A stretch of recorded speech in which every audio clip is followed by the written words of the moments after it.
NASCAR may have finally discovered an advantage that money, horsepower, and engineering can't simply erase. Not a new engine package, not a clever setup trick, not a rulebook loophole, a driving technique. And if you've been watching Shane Van Gisbergen on road courses, you've probably noticed it too.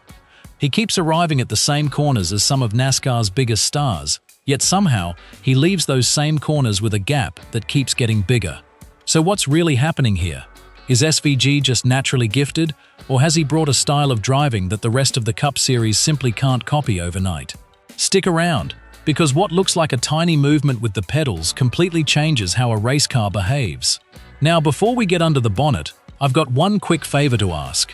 NASCAR Racing Central is getting incredibly close to our first 1,500 subscribers, and if you enjoy these deep dive NASCAR stories that go beyond the headlines, hit that subscribe button now.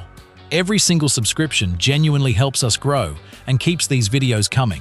Right, because what you're about to hear explains why one of the most experienced road racers in the world has suddenly become the driver everyone else is trying to figure out. For years, NASCAR drivers built their careers around one style of racing. Oval tracks rewarded smoothness, patience, and consistency. Braking was important, but it wasn't the defining factor every single weekend. Then NASCAR expanded its schedule with more road courses and street circuits. Suddenly, the sport demanded a completely different skill set, and that's exactly where Shane Van Gisbergen arrived. He didn't come from the traditional NASCAR ladder. He came from Australian Supercars, a championship where precision under braking can make or break an entire race. Different cars, different circuits, different habits. But one thing stayed the same. If you wanted to win, you had to master every braking zone.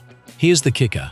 What SVG brought with him wasn't some magical trick hidden away from the rest of the field. It was years of muscle memory, thousands of laps, countless races, every corner teaching him exactly how to control a car at the absolute limit. Translation: he isn't doing something impossible. He's doing something he's spent most of his career perfecting. Let's get under the bonnet for a second. When many drivers attack a corner, they're thinking about slowing the car first, then turning it. SVG blends those two jobs together with remarkable precision. He can carry braking deeper into the corner while already helping the car rotate. That keeps the front tires loaded, helps the nose point toward the apex, and lets him get back to the throttle earlier than most of the field. That might sound like a tiny difference. It isn't, because racing at the highest level is built on tiny gains, repeated over and over again. Gain 1/10 in a braking zone, another 10th on corner exit. Repeat that 15 or 20 times around a lap, and suddenly you've built a gap that looks impossible to explain. Translation: he's sacrificing almost nothing on corner entry, so he can gain much more on corner exit. That's why SVG often looks so calm behind the wheel. He's rarely making dramatic corrections. The car seems settled, balanced, under control. But underneath that smooth driving style is years of experience, telling him exactly how much grip remains before the tires finally give up. And that's something telemetry alone can't teach. Teams can download every data trace. Engineers can compare brake pressure, steering angle, throttle position, and corner speed. They can see exactly what he's doing. But seeing a technique and repeating it under race conditions are two completely different things. Translation: understanding it is easy. Executing it is the hard part. If you've listened to drivers and analysts discussing Shane Van Gisbergen since he arrived in NASCAR, one theme keeps coming back. His confidence under braking looks different. He attacks corners with absolute commitment, while still keeping the car under control. That's not luck. That's not confidence that appeared overnight. That's experience built across an entire professional career. Now remember what I said earlier about a tiny pedal movement changing everything? Here's why that matters now. Road racing isn't usually won with one spectacular corner. It's won by repeating excellent habits over every lap. When SVG brakes just a fraction later while keeping the car balanced, he's creating opportunities before the rest of the field even reaches the apex. By the time everyone else gets back on the throttle, he's already gone. That's why his advantage often looks bigger than it actually is.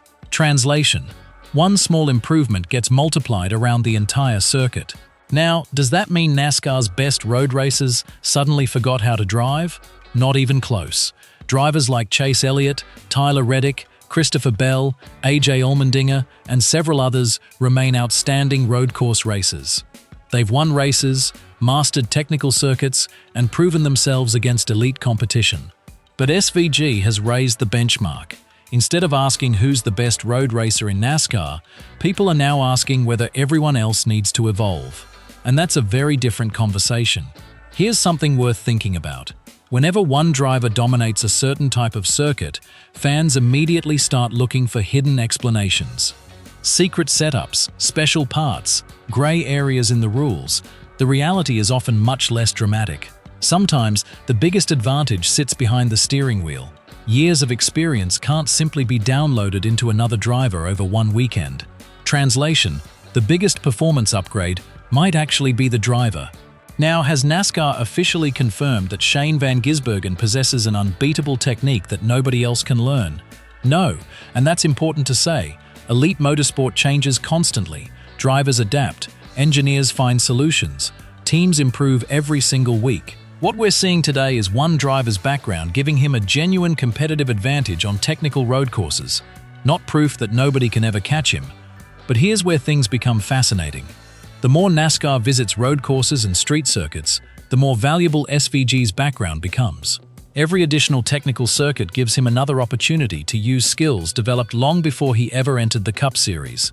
Translation: the schedule itself increases the value of his experience. And that's exactly why rival teams continue studying him so closely. They're not looking for magic, they're looking for habits. Where does he brake? How quickly does he release pedal pressure? When does he commit to turning? How early does he return to full throttle? Every answer creates another clue. But even after finding all those answers, one challenge remains. Can another driver completely change instincts they've developed over decades? That's much harder than people realize. Think about any sport. A golfer changing a swing, a tennis player changing a serve, a quarterback changing throwing mechanics. It can be done, but it takes time, sometimes years. Racing drivers are no different. Your feet react automatically after thousands upon thousands of laps. Changing those reactions isn't something that happens between practice and qualifying. Fair dinkum. That's why this story matters so much. It isn't simply about one fast driver. It's about whether NASCAR itself is entering a new era where different racing backgrounds become a genuine competitive advantage. We've already seen international drivers proving they belong. We've seen road course specialists challenging established stars. And every season, the competition becomes more diverse.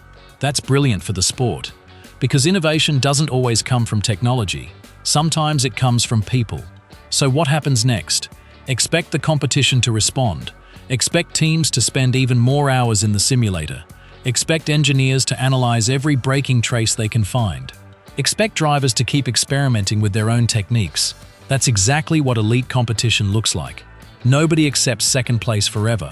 But until someone consistently matches Shane Van Gisbergen on technical circuits, this conversation isn't going away. Every road course weekend will bring the same question.